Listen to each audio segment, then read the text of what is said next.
Hello, welcome into the LFC Transfer Room. I am Jack, delighted to be joined by Anthony and Matty for another post-match review stream, the final one of the 2022-23 season. I say that with a lot of excitement and happiness that this season is now in the rearview mirror, especially after, we couldn't get one last good thing out of this season. Everton staying in the Premier League by the skin of their own teeth. Matty, you probably the most devastated among us with that. I'll toss to you first. How are you doing this afternoon, and just how have you been? I'm gutted. I'm absolutely devastated. I don't want Everton to go down for like forever. Do you know what I mean? Just one season. Because it's funny, because that's what they always say, because they don't win nothing. Oh, we've never been relegated. We'll just relegate them. But I'm hoping they get a point deduction this summer and they go down. But I've got an Evertonian next door and he's just screaming for 90 minutes. So sad. Sad indeed. Anthony, for you, I'm on the Liverpool front. It was a 4-4 draw today. That did happen. Kind of a very fitting end of the season, in my opinion. How are you doing, and kind of just your initial thoughts on that match?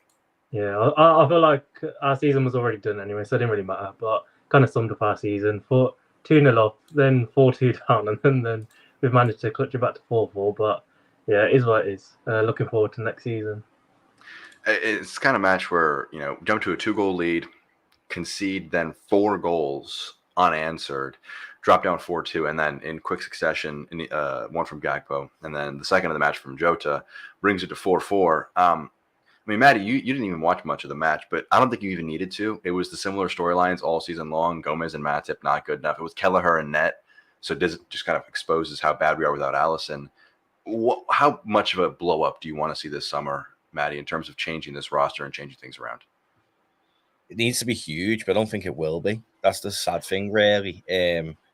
More so now, I was more on the fence and that with the owners and how big the summer's going to be and stuff. And then when we see Jude Bellingham going for it's like £86 million, have we been priced out of that? That's what I want to know. When we're talking 60 million for McAllister, so what do they think we're just getting Gravenberg for less than 25 million and the summer's done? That's what's worrying me. Because if we got priced out of Bellingham and he is only going for 86 million, where's our summer budget? And we've obviously got no Champions League, but we need a huge summer. Jordan Henderson for one of them goals today was shocking. He's awful. We need Fabinho, I think, being all right in this new system, to be fair. I'd probably say we definitely need depth in the holding midfielder role. And I'll be honest, that Lavia today we've been linked with didn't excite me at all, but the bits I have seen of him. But I don't know. I think Fabinho's the only one and Curtis Jones is a squad option.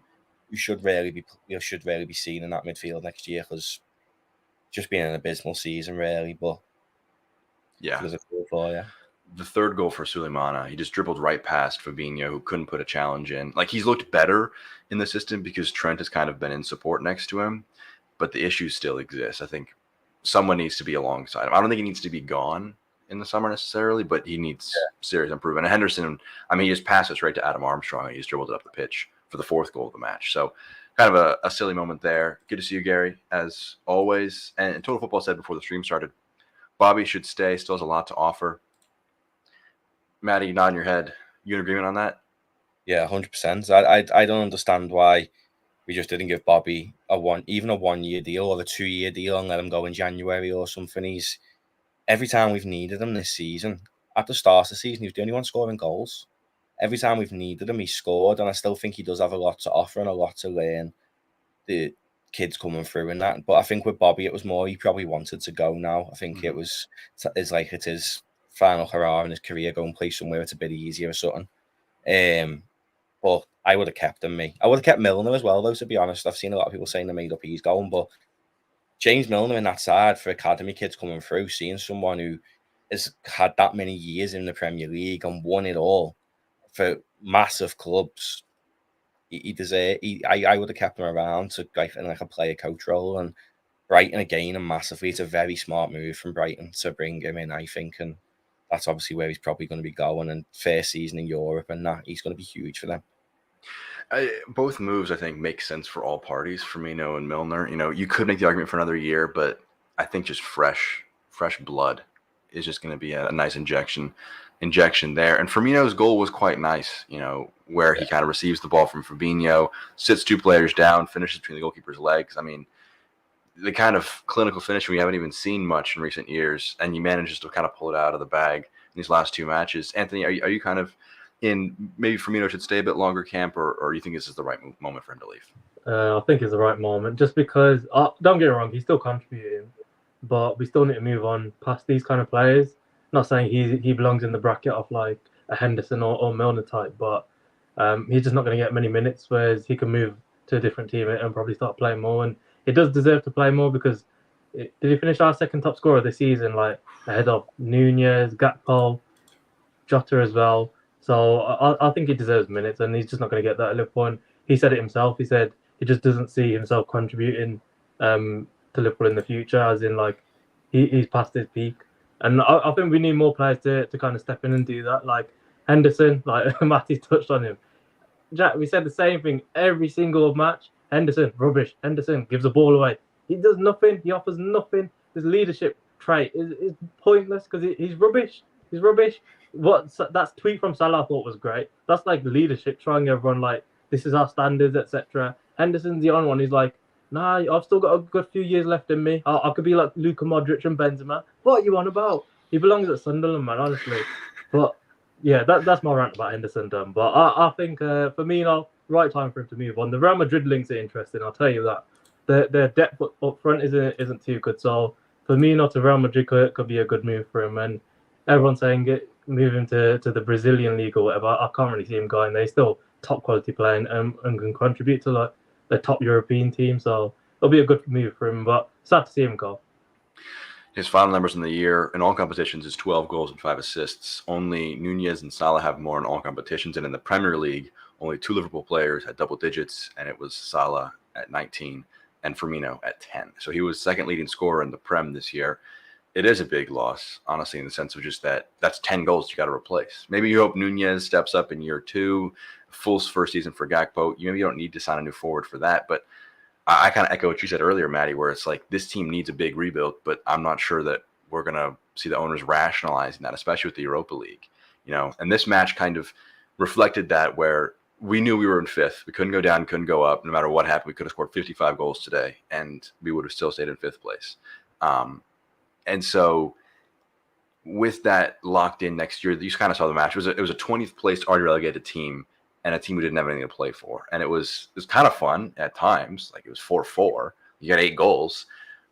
But I mean, I'm not sure you expected much differently. On the whole of the season, Matty, for you,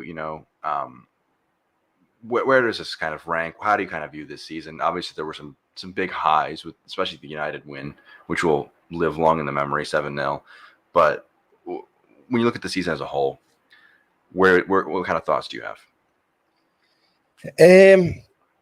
I think my answer had changed slightly maybe at the end of the summer window, because it could somewhat be a blessing in disguise having a little bit of a poor season, not getting Champions League, because it might force the owners into spending a bit of money, revitalising the side, and we go again for another 4 or 5 years like we've seen the last 4 or 5 years.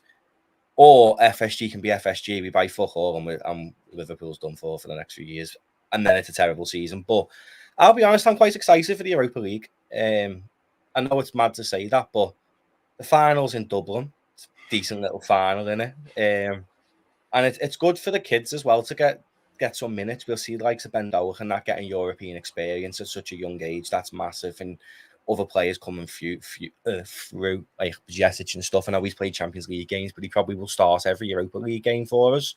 And there's a few other decent kids in the academy. We might even see that Trent Doherty on a bench in the Europa League, and giving players like that minutes to develop their game's only going to help us in the future. So I'm not annoyed. I think it was just a freak season. I don't think Newcastle would expect it to have been in the top 4 this year already. I think Eddie Howe will be victim of his own success and be gone by Christmas, to be honest, when other teams start firing again. But we haven't had a terrible season. We could be Chelsea, who've spent nearly £1 billion and not even got nothing. That's the way I think we could look at it. They are probably in the same breadth as a big club as Liverpool, and they've spent loads of money, and we're still in a better position with a side that's crumbling. It is a weird one. This season was at the beginning, labeled as, 2 matches off of a quadruple. take kind of the next leap, finish off maybe those two big ones, Liverpool or Premier League, Champions League.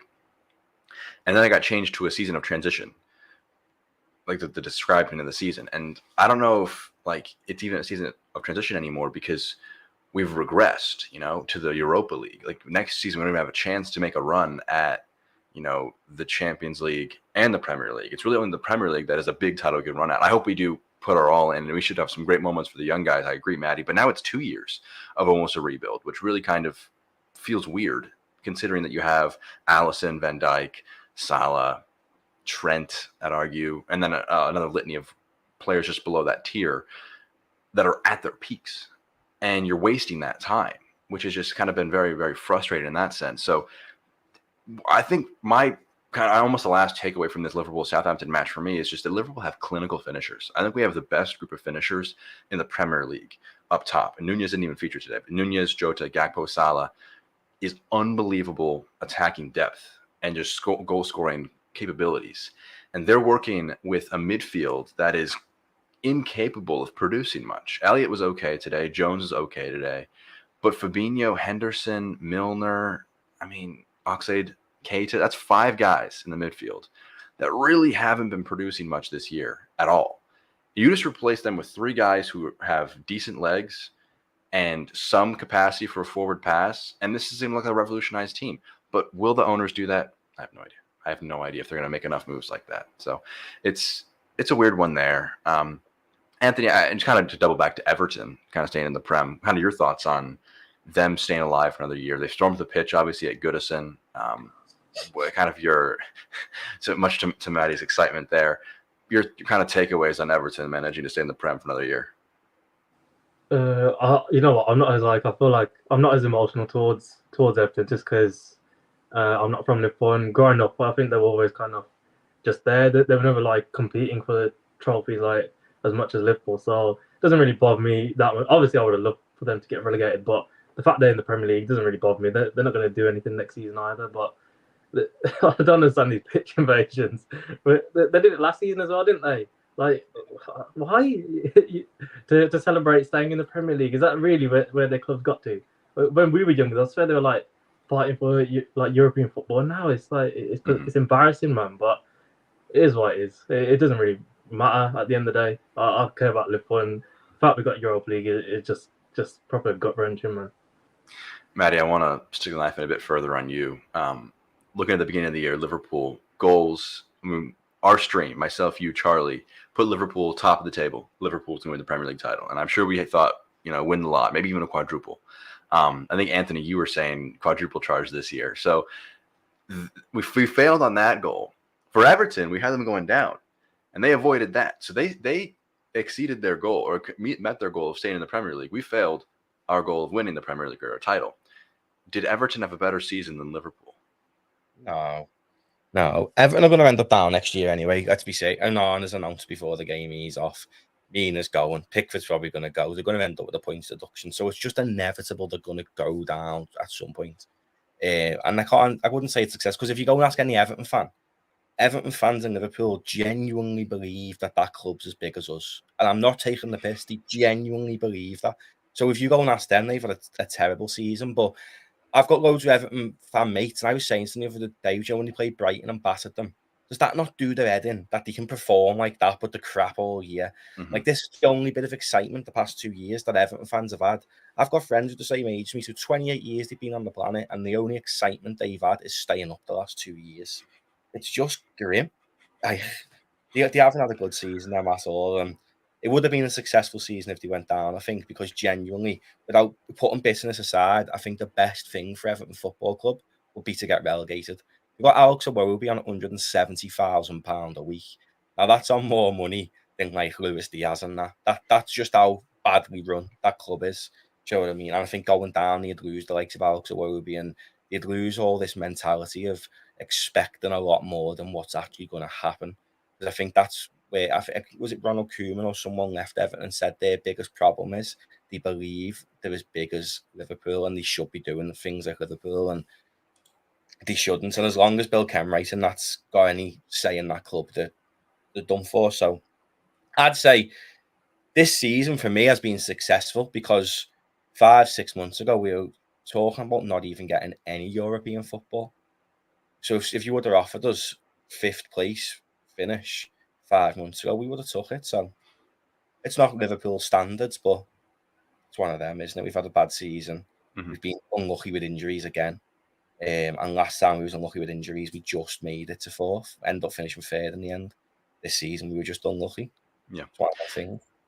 It was, I think, almost, you look at that, 2020-21 season when it came down to an Alisson header against West Brom and just scraping in by the skin of our teeth that season. That's just if the coin falls the other way and Alisson's header is just wide, like when you go to such fine margins to try and eke it out, sometimes it doesn't come off. Sometimes it's a little unfortunate. Sometimes it's a little bit like that. And I think, honestly, on the balance of those two seasons, 2021 and this year, 2022, 2023, we probably deserved maybe one Champions League placement out of those two seasons. And I think that we got one of them is beneficial enough. Ta in the comments, former contributor, saying we should come to Singapore for the friendly against Bayern. That would be kind of a fun experience, Singapore. I think we should make an LFC transfer room trip to Singapore for the preseason. That'd be a fun one there. This is a comment from David here. Backline just as bad as the midfield. I don't want to say it's just as bad, but it was bad today. It was like it showed. Today showed how vital Alisson is. How he kind of just salvages so many goals that we should be conceding. Not even just with shots on target, it's just with his ability to come up and clean things up one-on-one and just close things off. Phenomenal with the ball at his feet, obviously, as well. It's a case of like Gomez and Matip played with Tsimikas at left back with Kelleher and net, and they shipped 4 goals because they were just not good. In an ideal world, Matty, how many defensive signings would be made? How many defensive changes would you make in terms of moving players on of that back line? I'd only bring a left-footed centre half in for cover for Virgil, really. I don't think we need to do much. I do still think Costas will go purely to get minutes for his own self. So if we bring a left back in as well, unless we're using Luke Chambers. But I don't think the defence is that bad. I mean, Virgil hasn't had a brilliant season, but his first season back after his ACL, he was back to his normal best. So you can take one season of him being a little bit shaky. I think when Canate plays with Van Dijk, and then you've got Trent, Robbo, and Alisson, I think we're solid, to be fair. I think Alisson was only a few clean sheets behind De Gea, wasn't he, in the Golden Glove race, considering how bad we've been. So I don't think our defence is terrible. I think we just need cover for Virgil because he has looked a bit shaky at times this season. And I think he maybe needs someone behind him, basically, so he knows his position isn't irreplaceable, so to speak. Because we've seen with Canate, he's unbelievable. And I think we just need some competition for Virgil because even when Mata plays now, I know he was poor today, usually when he plays a lot better because he knows he's got Canate down his neck, where I think Virgil needs that competition with the left-footed centre-half as well. Andy Robertson, I still don't understand why he does get some hate off fans who don't think he's good enough. I still rate him very highly, and I strongly believe that the money you could sell Robertson for, there's not one player on the planet better than Robertson you can bring in for that price. I think I'm going to disagree with you there, Matty. I think we saw rumors of a £40 million bid or £40 million interest from Real Madrid for Robertson. If Madrid are offering you £40 million for Robertson, I'm biting your hand off for that. Well, who are you replacing with for £40 million? Not a left back, a left center back. But look at what City do and Arsenal do. Ben White as their right back, Ake as the left back for City. Pep said pretty recently he realized he needs fullbacks who can win duels, who can win challenges. And with Robertson and Trent, they're not like bad one-on-one, either of them. But if you're going to play Trent in that role where he shifts up into it, be a defensive midfielder almost, your left back becomes your left center back, basically. And Robertson, if we're going to this new system, he really he can't use his right foot. He's just kind of really limited in build-up. And he can't bomb forward as an overlapping option because then we're just completely out of shape. Then it's just a back two. So I would, if a big offer comes in for him, I think you take it, especially for Tsimikas. Like 15 million plus for Tsimikas, move him on. I think, and then you just bring in like a Levi Colwill or a Gvardiol he'd be much more expensive from Leipzig. If we could get Gvardiol, I'd agree, but I know he's going to cost you. They're going to want about 100 mil for him because we had the pants down for Canate off them. Yeah. It was a steal, so they're going to want, especially if he comes to us, which I don't think the negotiations would be hard with him. I think he'd sign the dotted line or whatever the money because it's his club, Liverpool. Mm-hmm. It's well documented, but they're going to want like 100 mil. Yeah. The deal we could have done was last summer and give them Keita as a sweetener. He's going to end up there for free anyway. I know, yeah. That would have been... Anthony, it's officially over for our boy, by the way. I don't know if we've talked about the fact that Keita, we were clinching. We held on to the last moment. I mean, it's over now. It's over. Now, it's sad that didn't work out, but like... To be fair, I think, this was like a make or break season for him. I thought last year he did quite well, but this year he's injured for like 99% of it. Am I lagging, by the way? No, you're good. Yeah. Oh, both froze. But no, just what like everyone says, Kate could have been part of that deal, but it's a matter of like Leipzig would have knocked 40-50 million off their price tag for Kate as well, because I don't think anyone's buying him for that much in more football, to be fair. But I agree as well. I think we do need to. I'm not a fan of Robertson anymore. I think he's kind of past it. That's not to say he's not good enough. He's still got matches in him where he's playing really well, like United where we won 7-0. He was incredible, but there's just too many times he's caught out defensively. He does all this running upwards, and then there's so much space left at left back. And Trent, we already know he doesn't track back that much anyway. And when Robertson does it as well, Van Dijk and whoever else is playing centre back, so isolated, and it doesn't help. We've got poor midfield as well, but Robertson, I think I agree with you. I think Akanji or Ake, not saying we've signed those two, but those type of players do really well at left back, and them two have been incredible this season. Wasn't Akanji? He was deemed like not good enough to play for Liverpool or to sign for Liverpool, and all of a sudden he's a Premier League winner. Could be a Champions League winner as well. So one of those underrated like Canate type signings, shove him at left back, and that'd be good enough, I reckon. Yeah, I don't think we need an established guy. Like, and to be very clear, I don't think Robertson is the first guy who should go. I mean, it should be basically the entire midfield should be torn apart before you should look at Robertson. You sign a center back, midfield replacements, and then maybe if you get a really nice bid for Robertson and you have a nice option there, maybe then you move that on. But that might be a next summer thing. Maybe like he's got one more year left in him where he kind of plays a big role in the team. I just can't see him going Madrid though, because it looks like their new model is to buy really young and set the team for the next 10 years, because all they really need now is a young striker, and to fix their defence, and they're golden for another 10 years now. So Robbo's 28, 29. I don't know. I think they're getting Alphonso Davies, or they're interested in it at least. See, he's level. That's who Liverpool should get if you replace Andy Robertson, but he's going to cost arm and a leg. And that's the thing is we let the team deteriorate for too many years, and then like Gary saying we need six midfielders. Like, that's not even out the realm of possibility. And the fact that you need to say we need 6 in a summer. 6. No. So, I mean, I can make an argument for 6. I don't think it's actually. Like, you could make it work with Elliott and Jones. So, like, if you bring 6 in, that means you got to move a lot on. And Jones and all that's going, where I still think Jones has got stuff to offer as a squad player. He's been our best midfielder for the last 10 games.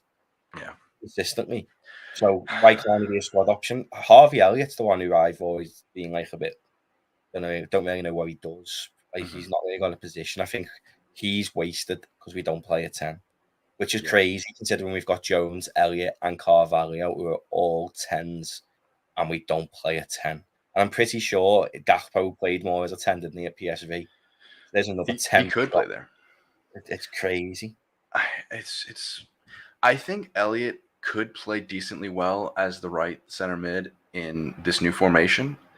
Like, decently, if he's got basically just run the years back on Fabinho, where he's back to like, his peak. He'd have to have some really good ball winners around him, some really good players around him to support him there. So he's an option if we make big signings. Curtis, an option if we make big signings. But like, the signing that I think we should be going all out for, but I don't think he would sign for us, is Declan Rice. I think Declan Rice at that defensive mid spot transform us. He can play in that lone defensive midfield spot. He will be a brilliant leader. He's English, so he helps you with the fact that you're moving on Milner and Oxlade as English homegrown options, which you have to have a certain amount of. But he's going to cost £90 million, and he probably wants to go to Arsenal or Chelsea or City before us. So that'd be a tough one to make. I'd be unsurprised. But I'm not as worried about the homegrown stuff, though, Jack, because I was looking into it. We now register Jones next year. True. So, though Ox and Milner's going, Jones is now registered. So, that only leaves one player that will ultimately down in that midfield, people who are departing. So, you bring in one English player, then that's what the same closer we had this year, just purely because Jones is now counted being 21, nearly 22. Sure. Yeah, I think we'll do pretty soon. Make sure you subscribe to LC Transfer if you're not already. Is a buy, sell, like who you keeping, who you moving on, and like this is the most fascinating summer from our content perspective because like I feel like Allison and Trent are the only like untouchables, completely untouchables. Salah and Van Dijk, you could have your head turned with a massive bid. Probably wouldn't. I don't see a world where they go, but like an 80, 90 million pound bid for one of those two guys. And I'm like looking that way a little bit. Versus Allison and Trent, I'm not even looking. Yeah, if someone comes in with like 100 mil for Salah, you're shaking your head, aren't you? Would you not take it? No chance. What other right winger in football is scoring like 40, 50 goal contributions a season? 100 mil for him. No chance. And who do you replace him with? I think you pull a Luis Suarez or Gareth Bale sale where it's like almost 4 players that you stick under that one umbrella of Salah. So you would not replace him. Like you would be kind of screwed for the next season. But if we're playing in the Europa League, and like it's a really, I don't know if there's going to be an explicit choice by the ownership and by people making the decisions for transfers at Liverpool about what they view next season as. But if they view it as a transition season where go hard for the Europa League, top 4 Premier League, then maybe you shift on some of these guys and make it a complete reset. But if you think you want to try and make a new run at it, like a fresh run, then you should sign some like midfielders to support these guys. Sign some like players in their prime rather than younger guys. Like my first name that jumps in my head is Sergej Milinkovic-Savic, who was like 28 for Lazio. Like he'd be a really interesting right now signing. He'll come in, he'll be at his apex, and you take advantage of this current crop that you've got, or you blow it up. I don't know if they're going to. I think they're going to go 1 foot in. They're going to sign McAllister, Gravenberch, and not move the needle a ton for next season, and almost waste another year of the primes. I agree though, Matty. 100 mil for Salah. I'm looking at that. Who do you actually replace Salah with though? Like, be honest, and don't say like Dembele because. No, I think Salah's goal scorer next year, Gakpo. He looks so good, Gakpo does. I think there's a bit of panic here. He's going to take up that Firmino role, but he looks so good. Nunes, on the other hand, I think I've already given up on him. He looks useless. I don't know what you guys think. With him, no, is in Almeria and Benfica, he was crap for the first year. And then he turned it on. So that's my only hope. I think Nunes, if he has another poor year next year, we need to just cut our losses and let him go, to be honest. But full summer, learning a new system, learning a bit more of the language, gelling with the teammates, not being a new guy anymore. I think all that'll should help Nunes. Mm-hmm. I think he does fall under the group of, though, like you see 40 million pounds tossed in your face for him. It's like, probably. I don't know, like, if you can really say no to that. If you have, like, well, hey, Gary, I mean, he's an ambitious fella. That's who you sign. There's the answer, Anthony. You sign Mbappe. That wouldn't be against the realms of possibility, though, to be honest. That's like, yeah. The fact that I allow myself to dream about Mbappe is kind of crazy, but especially because we're in the Europa League. But also there was the reports that Mason Mount from, I think it was Ornstein, said that Mason Mount was the front runner was Liverpool, but because they're now in the Europa League, United have jumped us in the race. Where were we on Mount? I was big on him. I think actually, Matty, aren't you a big time Mount disapprover? Yeah, I am absolutely made up that he doesn't want to come to us. I'm made up. He wants Champions League football. Is right, Mason. You deserve that Champions League. I genuinely don't think he improves us. I think he's Anthony. Before I jump in, where are you on Mount and kind of the rumors that he's going elsewhere? He's rubbish. I don't want him either. I think for Max, I'd generally take him for about 15 million. He's awful. He had one good season, and after that, for the past 3 years, he's been rubbish. There'll be no difference between him and having Henderson in the team or Harvey Elliott. Useless, man. You guys are breaking my heart here. He's just the winner of a Champions League final. Do you know what? He played very well under Tuchel, Mount, very well. Yeah. But then we don't play defensive football like Tuchel does. I think if he's in a side that play counter-attack and defensive football, then yeah, you're getting the best out of Mount. We don't play like that, so I just don't see where he'd fit in. Because again, he's pretty much another 10 that we don't use. We're putting a 10 into a central midfield role, and it just doesn't work, to be honest. And it's best time for someone like that to come in who's a 10 would have been when we lost Coutinho, who was a 10, but we've completely changed since then. So there's comments there, Elson Kunku. I mean, he's meant to be going to Chelsea, but I don't know if he can pull out of that, can he, now they're not in Europe and that. And Kunku's the weirdest one ever, because it's like I have seen nothing official about him, but it's like, oh, he's signing for Chelsea. Like, it's like basically done. It's just the strangest transfer ever. Like, if it's not done, though, can he just leg them now because they're not in Europe? Because he probably would. I'm like, yeah, if I was him, like, that's a dysfunctional mess. Like, I think it is signed, though, the deal. Is it fully done? I think Fabrizio said it like yesterday as well. He said it's done. There's that new rule coming in this year where you can only have 6 international loans, obviously from your side. So a side like Chelsea, they need to sell. They've got so many players. They need to sell loads, like loads of them. And it depends where any of these new ones stay. Like your Enzo Fernandez, isn't that? Are they going to stay and operate European football? God, Enzo, that's the kind of guy where we just kind of jump back in. Like, oof. He's mustard. He is mustard.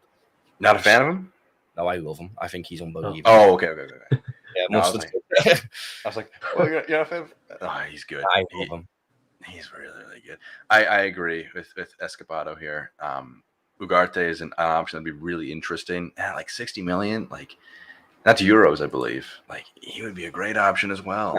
I am happy with him going to PSG because I still, although they're a massive club with loads of money, I see PSG as a stepping stone and he's still young. So the French league is a lot better than the Portuguese league. Go and play there for a few years, become the footballer that you want to be, and then get your money move. Probably puts us out the running if we haven't been bought out by them. But I think him going to PSG for his career is a good move, to be fair. What is it, them or the Dutch league? It's been jostling with the French league as like the 5th best league in Europe. Because like Dutch league, Portuguese are 5th at the moment. Yeah, Portuguese is 5th at the moment. Before, though, Ajax have finished 3rd this year. That's what's being bossed this year. Feyenoord have won it, and PSV is 2nd, and Ajax are 3rd. Like crazy. Yeah, no, I think this is. It's a really interesting summer. Let's actually touch on the Leicester relegation. So they've obviously gotten bumped from the Prem. Is there anybody from that squad that you're looking at bringing in? You got Wout Faes, who scored, I think, more goals for Liverpool than half the Liverpool squad this year. Anybody? I mean, James Maddison, Patson Daka. Anybody move you, Matty? If you would have asked me last summer, I was gutted when they got Daka because he really excited me, but he hasn't really done much in the Premier League. There's no one really from them I'd take. Daka is a bench option, maybe, like what he is at Leicester, but I'm so glad. That's one shining light to Everton staying up. Leicester went down. They are. Not a Leicester fan? Oh, I hate them. I absolutely despise them. Every time they come to Anfield, they spend 90 minutes singing about Hillsborough, singing about murderers and all stuff like that. The horrible, horrible fans, gang of Tories, and I cannot be happier that they're going to be in the Championship. I hope that they go down again and again. Jamie Vardy can do one. The whole squad can do one. I'm made up that them Tories have went down. That's one section from this season that they went down. I'm gutted for Leeds. I'm really, really gutted for Leeds. But Leicester, I'm made up. Hey, man, that's what happens when you fire an American. Jesse Marshall's going to lead him back to greatness. He was just in the bottom. They were in the trenches a little bit. They just give him a little more time. He would have brought him out. He would have saved him. I mean, they had 3 managers in the running. That's what sent them down, really. They should have got Big Sam in when they sacked Jesse Marsh straight away, bring him in, and he probably would have stayed up. Who did Sam take over? Big Sam? Did he take over Leeds? Yeah, but it was the one he was some manager who come. I don't know if it was the assistant maybe for Jesse Marsh, but he was the manager for a few weeks and then got off. He was the manager of Watford at some points as well, I think. Sure. Okay. That makes sense. Yeah, no, it's a weird one. So, Leeds go down, Southampton go down. We played today, obviously, which feels like that was 8 years ago. No, that was like 30 minutes ago. You know what, though? Southampton, they'll be lucky to have a starting 11 next year. They've got how they bottom of the league. They've got some seriously talented footballers in that side. Seriously talented footballers. That lad who scored twice today, he's very Suleimana. Good. Yeah, he was good.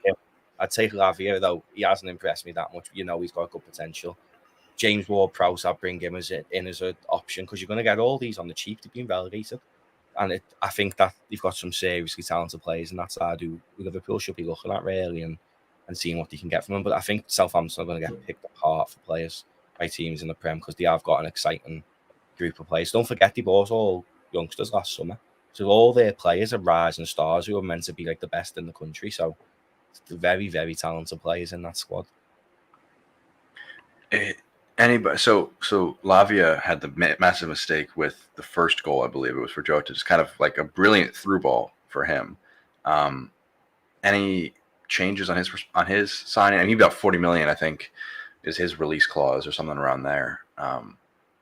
He move you at all? Is anybody interested in him? I'm like, I do want him because over the season he's been decent, and the fact City put such an insistent buyback clause after 2 seasons and stuff. He's a very, very, very exciting prospect. But I think if we're getting him, it's perfect because Fabinho hasn't. He's had poor games, but he's also been quite stable in recent weeks. Fabinho. So if Lavia comes in, he's not going to be expected to play every week, and he can learn off Fabinho and learn our system with Fabinho. And then when Fabinho departs, Lavia is number 1. And I think he'd be a good signing. But I don't think I'd be spending 40-odd million on him, to be honest. I think there's better players out there, but he is very good. Very, very good. But I'd be looking at that striker instead, mate. That's Suleiman. He's very good, him. We've had some good success with Southampton. You know, Van Dijk, Mane, Ricky Lambert. Dejan Lovren as well, to be fair. I know he had a mistake in him. Lovren was quite consistent when he wanted to be fair. So although he made a mistake a game, he wasn't a bad footballer for Liverpool, I don't think. No, he was decent value for money. Decent. Yeah. I guess kind of let's wrap up the stream here today because there's a lot of summer ahead of us. Talk about transfers, what will and won't happen. Probably will skew more towards the won't happen realm with Liverpool, knowing how things have been consistently and historically. But let's kind of almost not the last time we'll talk about this past season, but Anthony, for you, the season out of 10, your takeaways from the season, anything from the past 10 months or so. Oh, you know what? I'm giving this season. I think I said it in the group chat. Giving it a 1 out of 10, 1 or 2 out of 10, just because this team is capable of winning all 4 trophies, and we've somehow ended up in the Europa League. So I don't just obviously context matters. We've had injuries and that, but same time, the midfield issue in the summer, how was that not addressed? We signed a 75 million striker. He scored 9 goals and less goals than our striker. We're letting go for free. The midfielders that Klopp said were good enough to start for us. Half them are injured for most of the season. We've not got Bellingham. He's ended up at Real Madrid, and Everton has stayed up. So yeah, 1 out of 10, and that United 7-0. Actually 2 out of 10, just because that United 7-0. That will live in my memory for forever. Honestly, that was a great. Very similar. I'll jump ahead of you, Matty. I was 100% going to say 1 out of 10. But then I was going to jokingly say, 7 out of 10 because we beat United 7-0 at home. But I think I can't go higher than a 3 out of 10 because, like, where the expectations were. Like, Charlie sent us that screenshot, Matty, of what we were predicting at the beginning of the year. And I think we got one of the top 4 right, and it was City. We had us at the peak of the Prem. I think with those expectations and those thoughts, like, you have to just say it's not a great season. Where does it fall for you in terms of an out of 10 ranking? Probably 4. I don't think it was terrible because, like I said, if you would have asked me 5 months ago, going to finish 5th, would I have took it? I would have said yeah. But counterpoint, Matty, really quick. If you had asked yourself 10 months ago, would you take 5th after this season? Would you have said that? No. And Joe, what I've been thinking for the past few weeks, I would have rather kept Sadio Mane and lost him for free this summer because I think we would have got Champions League football if we kept him.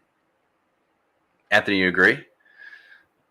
I do. I kept saying it. I said, Mane, he's that guy, man. Second in Ballon d'Or, scored numerous goals for us, and we just let him go for like 20 million. That is one of the worst. Sorry, what are you saying? We needed him too, didn't he? Exactly. He's scored the most important goals, and I can't believe we're letting go for 20 million. Just because we got Thiago for 20 million doesn't mean we should let him go for 20 million. It's ridiculous. And yeah, I'm so unhappy that Nunes didn't work out. But hopefully, apparently McAllister was like really in tears after the Brighton match. So hopefully that can get wrapped up in the next few days as well. Apparently that's going to be announced in a few days, doesn't it? So That would be the classic us to just announce it right after this terrible draw. Like, hey, we got need- McAllister. That's what we need, though, Jack. We need all of our business done before the start of pre-season. Because if we start buying players towards the end, they haven't had that pre-season with Klopp, so it's going to take them 12 months to gel. We need players in now who can then come into the pre-season. Before day one of pre-season, we need our full squad business done. Players gone, players in, bosh. And that's how we'll have the most successful season. We can't be leaving it until like last minute. And usually we do operate like that, and it'll be interesting to see if this sporting director comes in and changes things. Since he coming in, people are saying we're going to get Manu Kone and that now as well. So I'd say people like that. I think it's going to be a mad summer. I do. I think it'll be a mad summer because we could even see goalkeepers coming. If we get a 25, 30 million pound for Queevy's off, you could see a goalkeeper coming. You could see centre backs coming in, left backs coming. You could see players in every position, or we could see FSG buy one player and say we're done. So it could be like that 2018 window, yeah, when we bought like Keita, Oxlade. Actually, I don't think Ox was there. Alisson, Fabinho. Mm-hmm. There's a couple more, Shaqiri in that as well. Yeah, that'd be a great window. Another one of those. That's what we need. A player like Shaqiri. Shaqiri wasn't unbelievable for us, but he done a job when we need them to. And I feel like that's we might get some players in like that this summer from sides that have went down like we did with Shaqiri on the cheap. You don't expect much, but they do the job when they come in.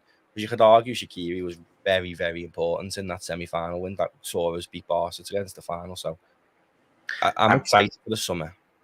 I am as well. You said it's going to be a mad summer. I think it's going to be a maddening summer in a lot of ways. Like, it's going to piss us off with, like, players that will go elsewhere. I don't think we're going to leave it, honestly, totally satisfied. I think. But do you think Europa League's going to affect us? Because I don't. Because any player, if Liverpool come in for you, they're going to sit there and think, I'll be in the Champions League within a season. We'll probably win the Europa League, and I'll be in the Champions League next year. Being realistic, Liverpool will get top four next season. 100%. There shouldn't be as well. The Man United saying like Pogba and Ibrahimovic when they're in Europa League, so there's no excuse really. The thing with Europa League versus Champions League, it's like the bonus structure for the team goes down for the year, so the wage bill is going to drop down.